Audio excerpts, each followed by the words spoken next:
بہرحال چونکہ حجر اسود جنت کا پتھر ہے، اور دوسری بات یہ ہے سب سے بڑی کہ اس کو حضور پاک نے بوسہ دیا ہے، تو جب اللہ کے نبی نے بوسہ دیا ہے ان کا معنی انہوں نے اللہ کے حکم سے بوسہ دیا ہے۔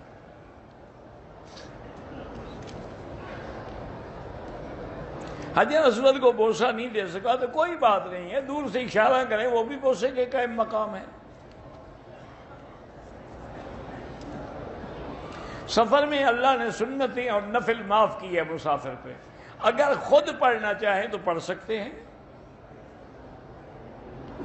عورتیں نماز کے لیے حرم میں آ سکتی ہیں، بالکل آ سکتی ہیں۔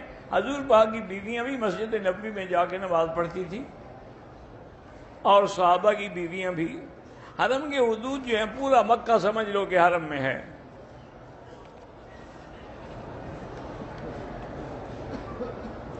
اگر امام ایک نماز میں آخری 2 رکعتوں میں قرات نہیں کر، وہ قرات کرتا ہے لیکن وہ سری قرات ہوتی ہے، حنفی کو کچھ نہیں پڑھنا ہے، امام کا پڑھنا کافی ہے۔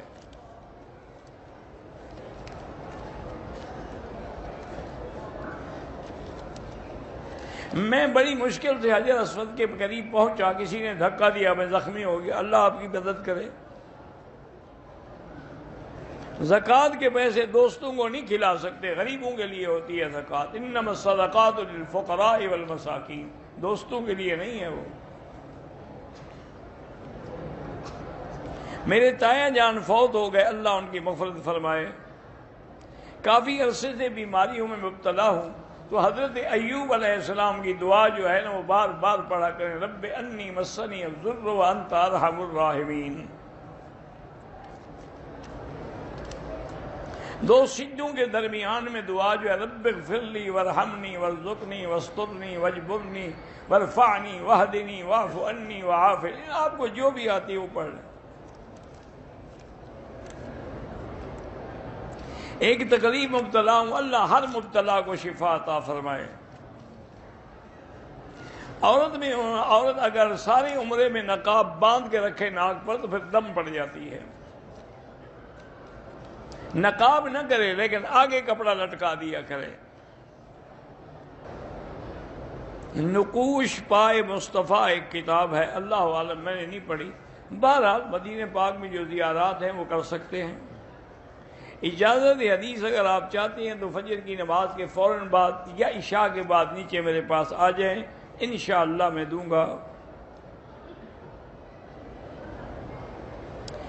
اگر آپ نے تفہیم القرآن کی غلطیاں سمجھنی ہیں تو ایسا کریں کہ تفہیم القرآن بھی رکھ لیں اور ساتھ معارف القرآن بھی رکھ لیں، تو ایک صفحے کا ترجمہ ادھر سے پڑھیں، اسی کو پھر ادھر سے پڑھیں، تو انشاءاللہ 2-4 ورقوں میں آپ کو پتہ لگ جائے گا کہ ان سے کیا کیا غلطیاں ہوئی ہیں۔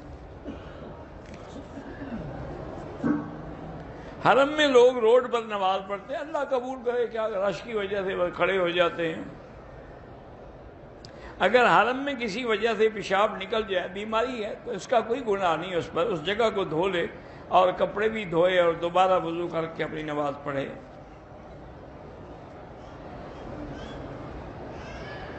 عقیقے کے لیے رقم نہیں دے سکتے آپ، لازمی بات ہے کہ لڑکا ہو تو 2 بکرے ذبح کر کے تقسیم کریں، لڑکی ہو تو 1۔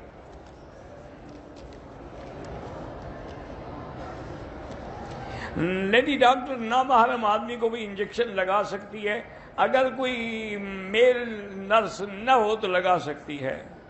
اگر ایک دفعہ عمرہ کر لے، دوسرے عمرے کے لیے غسل ضروری ہے، بھائی غسل تو پہلے کے لیے بھی ضروری نہیں ہے، سنت ہے، کر دو تو اچھی بات ہے، نہ کرو تو نہ صحیح۔ غلاف کعبہ پر کوئی نام نہ لکھیں، یہ کوئی حکم نہیں ہے۔ اگر کسی نے اپنی بیوی کو غیر فطری طور پہ استعمال کیا، وہ توبہ کرے، اللہ سے استغفار مانگے، چونکہ حضور پاک کی حدیث ہے کہ من اتی فی دبر امرأتہ، جو آدمی اپنی بیوی کو الٹے راستے سے استعمال کرتا ہے اس پہ اللہ کی بھی لعنت ہے، ملائکہ کی بھی لعنت ہے، ساری مخلوق کی بھی لعنت ہے۔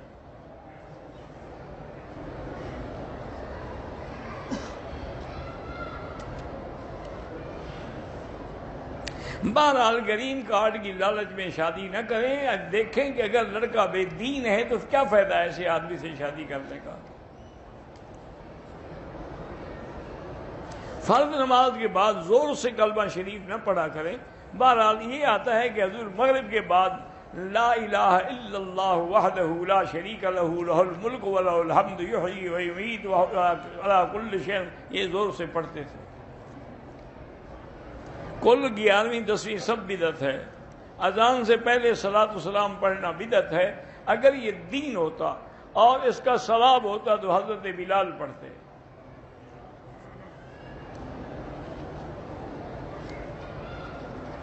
میں نے طواف کیا رات کو، صفا مروہ بھی دوڑا، پھر سو گیا، بال صبح کٹوائے، کوئی حرج نہیں۔ والدین اگر فوت ہو گئے ان کے نام قرآن بخشیں، عمرہ کریں، طواف کریں، ان کے لیے کوئی صدقہ جاریہ بنائیں، جہاں پانی نہ ہو وہاں کوئی کنواں لگوا دیں، نل لگوا دیں، کسی مدرسے کی تعمیر کرا دیں۔ بہرحال اللہ کا شکر ہے کہ ان کی اولاد، پوتے، نواسے، سب کے نام صحابہ کے نام پر، یہ خوش قسمتی ہے۔ اللہ مزید ان کو دین پر قائم رکھے۔ میرے بھائی ایاز کا طالبات کا مدرسہ ہے، اللہ کامیاب فرمائے اور پورے اہتمام سے وہ چلا سکیں۔ میری بہن کے سسرال والے تنگ کرتے ہیں، 2 رکعت نماز پڑھ کے دعا مانگا کریں، اللہ ان کو ہدایت دے۔ میرے بھائی زائد بیمار ہیں، اللہ شفا عطا فرمائے۔ میرے بھائی شاہد کا کاروبار نہیں چلتا ہے تو استغفار زیادہ پڑھیں۔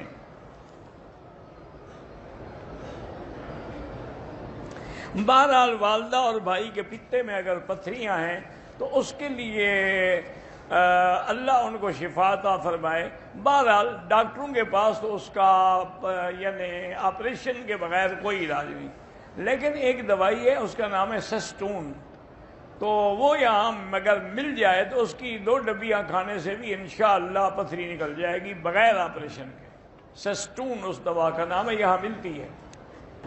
میرے بیٹا بیمار ہے، اللہ اس کو شفا کاملہ عطا فرمائے۔ آپ اپنے خاوند کے ساتھ عمرے پہ آئی ہیں، اللہ عمرہ قبول فرمائے۔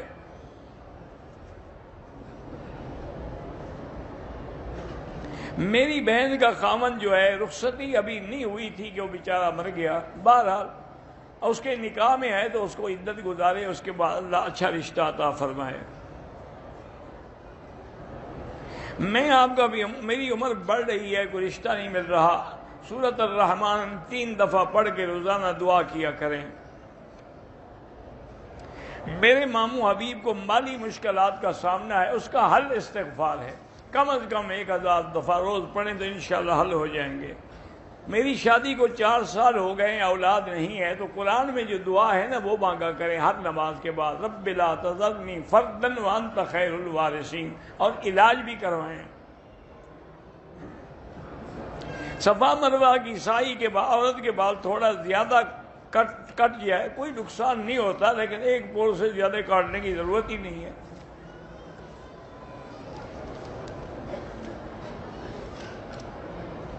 بہرحال اگلی صفوں میں جانے کے لیے میں تکبیر تحریمہ امام کی تکبیر کے بعد ہی، کوئی بات نہیں، اچھا کیا آپ نے کہ صفوں کو پورا کیا۔